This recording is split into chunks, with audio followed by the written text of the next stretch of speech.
이 강의를 준비하면서 제일 먼저 팝업하면서 떠오른 말씀이 바로 저 말씀이었습니다.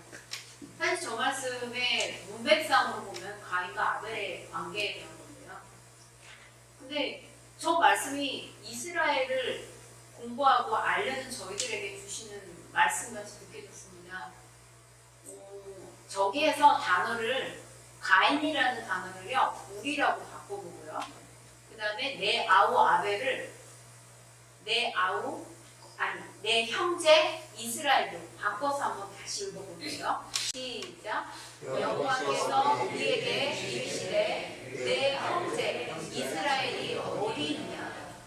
그가 이르시되 우리가 알지 못하나이다. 우리가 우리 형제 이스라엘을 지키는 자입니까? 여러분 이 말씀이요 한국 교회만이 아니라 전 세계의 그리스도인이라 불리는 분들이 하는 반응과 별반 다르지 않음을 주님이 깨닫게 해주셨습니다. 주님이 우리에게 물으십니다. 이스라엘이 어디입니까? 그리고 두 번째는 저희들의 반응입니다. 우리가 알지 못하나이다.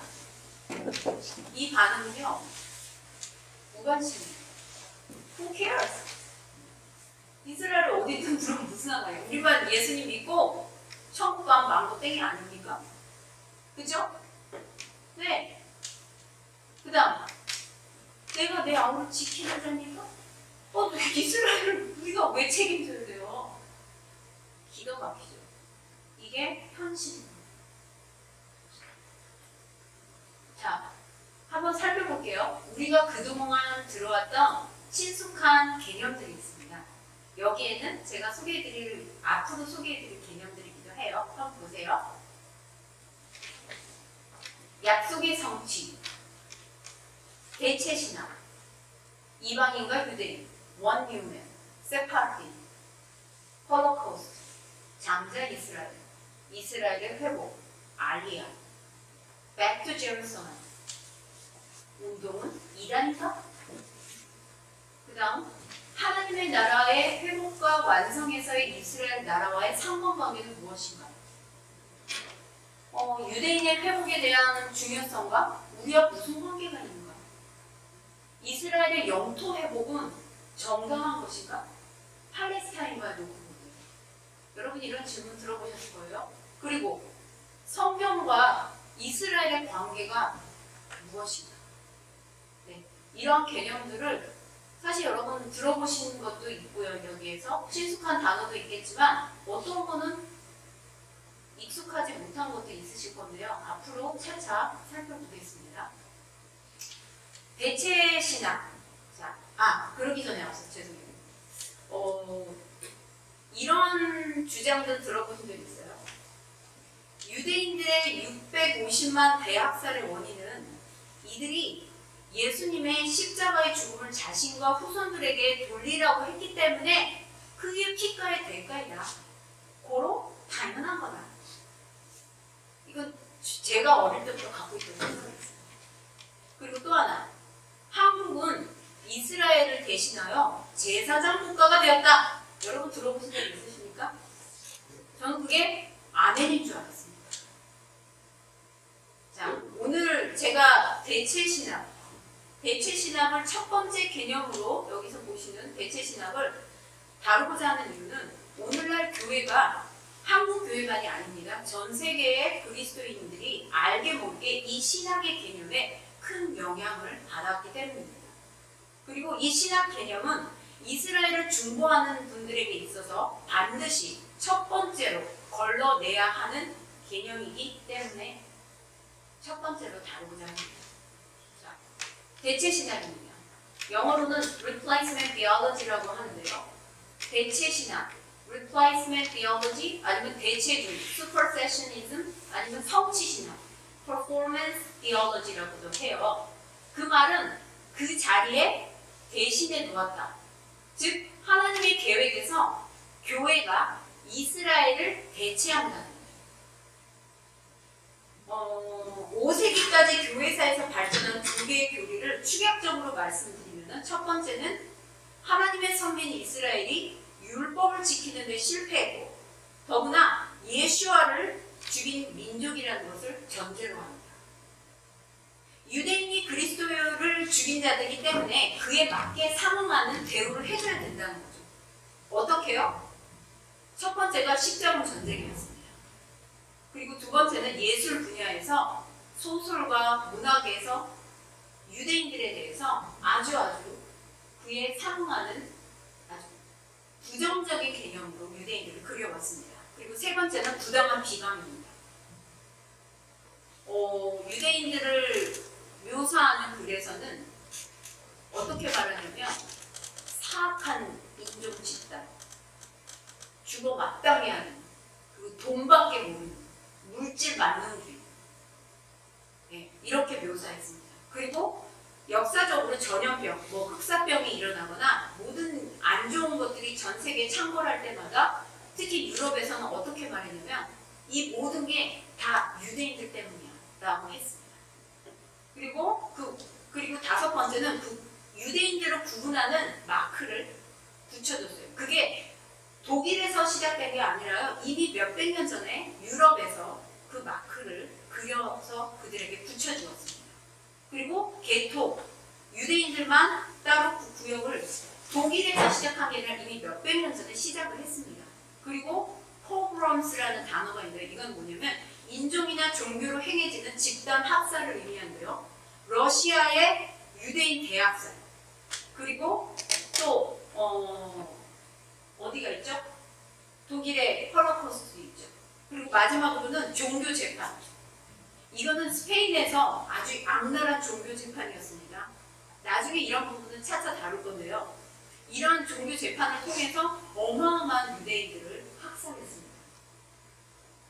그리고 두 번째는 하나님께 버림받아서 그랬기 때문에 선민과 제사장 나라로서 장자의 자리에서 쫓겨났고 한 나라로서의 지위와 미래와 축복을 빼앗기고 이를 대신해서 교회가 하나님의 언약적 약속이 이전되어서 교회가 새 이스라엘이라는 지위를 받게 됐다는 견해입니다. 새 이스라엘. 그래서 현재 이스라엘은요, 성경의 이스라엘과 아무런 상관이 없다 주장합니다. 그리고 지금 현재 독립된 이스라엘은 우연히 재생된 나라다 라고 믿고 있습니다. 상당히 심각하죠? 그러면 대체 신학이 주장하는 내용을 간략하게 5가지로 요약해 보았습니다. 첫 번째는 여러분 여기 5가지 중에서 몇 가지는 우리 교회에서도 은연중에 들어보셨을 거예요. 첫 번째는 구약 성경보다 신약 성경은 보통 우약입니다. 무슨 말이냐면 구약의 모든 언약들은 신약에서 다 신약의 새 언약으로 대체되었다. 고로 구약의 언약들은 필요 없다. 아니 이미 옛 것의 그림자고 더 중요한 건 신약에서 주장하는 내용이 중요하다. 그건 아니죠. 구약과 신약은 동등하게 중요합니다. 신약은 구약이기 때문에 중요한 거죠. 자, 그리고 두 번째는 이스라엘 국가를 모형으로 봅니다. 이스라엘의 국가적 미래를 부정적으로 본다는 것이죠. 그 나라는 실체가 없다는 거예요. 하나의 모형일 뿐이고 지금 실체는 교회예요. 이스라엘은 상징적인 모델일 뿐이다. 세 번째는 이스라엘은 거절되었다고 합니다. 누구한테? 하나님께. 왜? 이스라엘이 현재 하나님의 심판 아래 있고 하나님의 일종의 신적 불쾌감을 지니고 최후의 심판 때까지 이스라엘을 완전히 거절하심으로써 이스라엘 민족에게는 이 땅에서 방황하는 것 외에는 전혀 미래가 없다는 것이죠. 이 관점이 교회와 그리스도인들의 사고에 지대한 영향을 미쳤습니다. 네 번째는 교회가 새 이스라엘이다. 네. 이스라엘 대신 교회가 새 언약을 기업으로 받는다는 사상이죠. 이것이 바로 주유신약이 되어버렸습니다. 그렇기 때문에 옛 이스라엘은 언약적 상속권을 잃어버렸고 하나님의 미래의 계획 가운데 이스라엘은 마땅히 자신이 차지해야 할 모든 자리를 교회가 대신해서 차지하게 되었다고 합니다. 마지막 5번째는요. 유대인과 이방인과의 동질성은 이스라엘을 제외시킨다. 이 말이 무슨 말이냐면요. 메시아를 믿는 개별적인 유대인에게 있어서는 미래가 있지만 종족적, 민족적, 국가적인 이스라엘의 미래는 하나님의 계획 안에 없다는 거예요. 그래서 유대인과 이방인 사이에 그 바울이 말하는 혈통적 구분은 없어요. 인정해요. 근데 실질적으로 이스라엘 국가를 인정하는 그 개념은 없습니다. 이렇게 해서 이스라엘은 거절당했고요. 교회가 대체했다는 가설을 주장합니다. 다시 정리하자면 대체주의, 이 슈퍼세셔니즘이라는 것은요. 선민 이스라엘이 예수아를 죽였기 때문에 그들은 버림받았다. 두 번째는 교회가 이스라엘을 대체했고 모세의 언약은 새 언약으로 대체되었다고 주장합니다. 이로 인해서 이스라엘 회복은 꿈도 꾸지 않을 뿐더러 그것은 소수의 깨어있는 무리들 외에는 그동안 대다수의 교회에서 전혀 보여되지 않던 상황입니다. 교회사에서 1700여 년 동안에 대체 신학은 깊이 뿌리내리고 그 이론을 발전시켜 왔습니다. 그러나 여러분 중요한 것은요. 참 이스라엘, 새 이스라엘, 영적 이스라엘 이런 단어, 이런 표현은요. 신약에 단 한 번도 등장하지 않음을 알아야 합니다. 배경을 보시겠습니다. 저는 왜 배경을 골랐냐면요. 궁금했어요. 왜 이스라엘과 우리 이방인들이 이렇게 갈라지게 됐지? 그 원인이 뭔지를 키워보니까요. 첫 번째가 뭐냐면은 이 모순되게도 사실 여러분 교회를 세우고 발전시킨 것은 유대인들입니다. 그런데 시간이 흐르면서 많은 수의 이방인들이 교회사 가운데 들어오게 되면서 유대인의 숫자를 앞서게 됐어요. 그리고 그들은 대체 신학으로 정당화시켰어요. 그리고 반유대주의적 신학을 발전시켰습니다. 그 갈라지게 된 원인은요. 초대교회 시대로부터 로마의 공격과 핍박이 있었는데요. AD 66년 1차 반란, 135년에 2차 반란이 있었습니다. 이거 되게 유명한 반란이에요. 유대인들이 했던 반란인데요. 이때 여러분 상상해보세요. 이때 로마로부터 핍박을 많이 받는데 이방인 그리스도인들이 같이 예수님을 믿고 있잖아요. 그러니까 로마 입장에서 같이 취급했어요. 한 공동. 그럴 수밖에 없어요. 예수 그리스도 이름 안에서. 근데 로마 입장에서 볼 때는 유대인이기 때문에 이방 그리스도인까지 함께 핍박을 했어요. 그러니까 어떻게 되겠어요? 여러분 계속 핍박을 받아주세요. 230년. 그러면 변질자가 생기겠죠. 타협하게 되겠죠. 나는 이들하고 달라. 이걸 주장하고 싶어지는 거예요. 왜? 생존의 필요성을 느꼈기 때문에. 참 슬프죠? 그래서 이들이 살아남기 위해서 이방인 그리스도인들은 저들과 떨어져야 되겠다는 생존의 필요성을 절감하게 되었습니다. 이 떨어짐을 정당화하고 경제적인 압박, 정치적인 압박, 사회적인 고립으로부터 면하기 위해서 명분적, 교리적 근거가 필요했습니다. 안 그러면 양심이 괴로우니까. 성경에서 재해석해서 그걸 한번 정당화합니다. 그 이후에 일어난 유명한 우리 초대교부들이 있어요. 예. 저희가 아는 유명한 교부들, 뭐 아우구스티누스, 유세비우스 이런 분들이요. 놀랍게도 당시에 헬라 철학과 그리고 그런 사고들의 영향을 받아서 유대인 그리스도인들과 결별하고 새로운 교리를 세웁니다. 신약과 구약의 연결성이 없고 히브리적 뿌리들을 제거합니다. 그리고 반유대적인 새로운 패러다임의 기독교 신학을 대체주의로 깊이 뿌리내리게 하는 역할을 했습니다. 이 기원을 보시면요. 대체 신학은 2세기에 시작됐어요. 근데 본격적으로 이 움직인 것은요. 콘스탄티누스 황제 때였어요. 여러분 콘스탄티누스 황제 들어보셨죠? 그가 기독교를 국가로 공인했죠. 근데요. 그는 본래 태양신과 다른 신들을 섬기는 자였는데 기독교로 국교화하면서 이것을 정치적인 목적으로 활용했습니다. 그래서 기독교적인 요소에서 모든 유대적인 요소를 다 제거했어요. 왜? 이 사람은 개인적으로 유대인들을 싫어했어요. 싫어한 정도가 아니라 혐오했다고 합니다. 그래서 기독교의 형식은 거의 그대로 남기되 유대적인 속성은 완전히 제거한 거였어요. 예를 들면 유월절과 같은 하나님의 절기는 그리스 로마의 절기와 풍습으로 대체했어요. 선민 유대인은 그리스도인들 교회로 대체하는 시기였어요. 그럼으로써 본래 유대인이 선민이었지만 유대인이 자기 땅에 오신 메시아 예수야를 못 박았기 때문에 하나님은 유대인을 버리시고 교회 그리스도인들을 새로운 이스라엘로 대체하셨다는 이 대체 신학이 태동된 것입니다. 칸스탄티누스 황제가 기독교를 국교화로 승인하기까지 로마는 이교로 가득했어요. 다시 잡다한 신들이 가득했죠.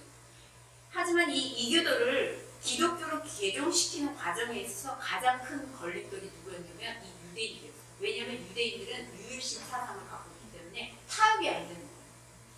그래서 이 다실론의 헬라 문화와 유일신 사상의 유대교 문화가 상생할 수 없기 때문에 비유대인들을 점점 크게 유입하기 위해서라면 이 기독교 교리를 바꿀 필요성이 있습니다. 그래서 역사적으로 기독교 안에서 크게 양분되는 평가가 크게 양분되는 인물이 바로 이 콘스탄티누스 대제입니다. 저도 근데 어릴 때 이 콘스탄티누스 대제에 대해서 굉장히 긍정적인 얘기만 들었거든요. 실상은 아니었어요. 그는 핍박 속에 있던 기독교를 로마에 국교화한 인물이지만 부정적인 견해가 이렇게 존재한다는 것이죠. 결국 기독교의 고인이 교회의 타락의 문을 활짝 열어놓게 되었던 것입니다. 우리는 복음이 로마의 길을 통해서 전 세계에 흘러가게 하신 하나님의 섭리가 있다고 믿습니다. 하지만 시간이 흐르면서 결과적으로 로마 카톨릭 등 복음과 성경적 진리가 심하게 훼손된 그 열매들을 우리는 또한 보고 있습니다. 무엇보다도 이스라엘로부터 오는 모든 근원을 묻어버리고 그 자리에 이교도 사상이 자리 잡게 한 것은 안타까운 사실입니다. 그런 기독교에서 히브리적 뿌리를 제거하는데 그는 결정적인 역할을 했던 것입니다. 그래서 313년에 콘스탄틴이 로마의 기독교를 국교로 받아들이면서 사실상 원 기독교의 색채는 사라졌습니다. 그 전까지 신앙을 지켜오시던 분들이 누구죠? 카타콤에서 230년간 숨어 지내시던 초대교회의 신앙을 순수하게 유지해온 분들이었어요. 이 바울의 신앙을 그대로 유지해온 분들이죠. 그런데 국교로 수용되니까 어떻게 돼요? 그분들이 음지에서 양지로 올라오시게 됐죠. 에베소서 2장의 아름답고 순수한 교회 공동체의 모습이 사라지고 원래 이방인과 하나의 공동체를 이루고 있었거든요. 근데 유대인이 전 세계에 흩어진 것만큼 대체 신학이 이때를 비롯하여 퍼지게 됩니다. 기존 신학에서 왜 교회가 이스라엘을 대체했다고 생각하는가? 왜 기존 신학이 이런 신학적 개념을 받아들이게 됩니까?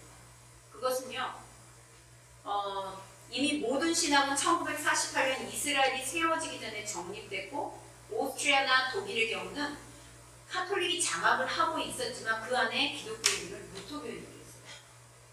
1917년에 종교개혁을 일으켰을 때 칼빈과 루터의 신학적 개념들이 지금도 이들에게 주된 영향을 미치고 있어요.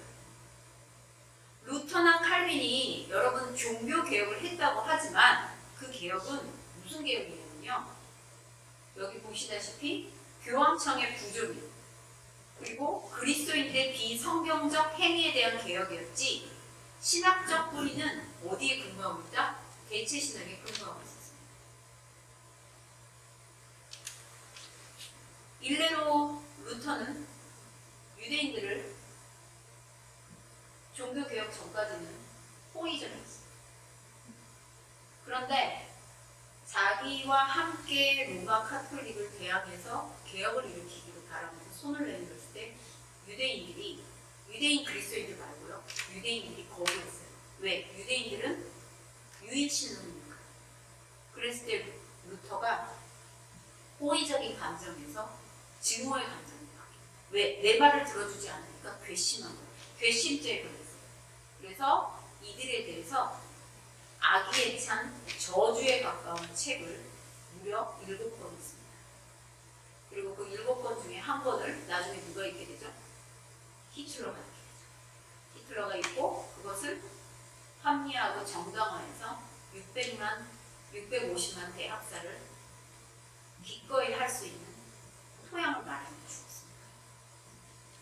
진짜 종교개혁을 원했다면 초대교회로 칸스탄틴이 기독교를 국교로 정하기 이전으로 기독교에 대한 박해와 반유대주의가 시작된 2세기 초 이전으로 돌아가서 유대인들도 이방인 그리스도인들과 한 공동체로 예배드리던 그 자리로 돌아가지 않는 한 신학적인 모든 배경이 반유대적이고 반성경적인 사실은 뿌리가 잘려진 상태로 발전된 기독교 신학이라고 해도 과언이 아닙니다. 자, 마지막으로 대체 신학의 병폐를 보시겠습니다. 이 병폐를 보실 때 이건 사실 저희들에게도 끼치는 것들이 있는지 한번 봐주세요. 대부분의 기독교 신학자들과 교회는 오늘날 이 견해를 영향을 받아서 교회가 새 이스라엘은 새로운 신학, 소위 주류 신학으로 자리 잡게 되어서 국가 이스라엘이 가지고 있는 소명에 대해서 간과하고 있고요. 강단에서 이스라엘에 관한 설교를 듣기 어려운 현실입니다.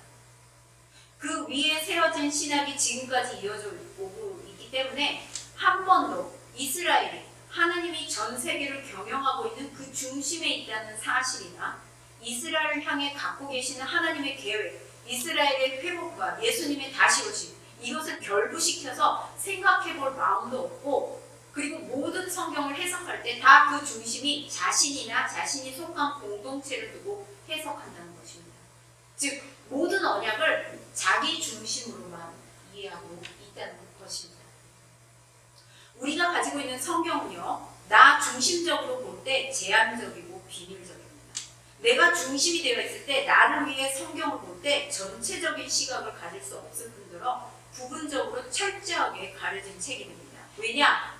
이스라엘을 통한 하나님 나라 중심으로 쓰여진 책이기 때문입니다.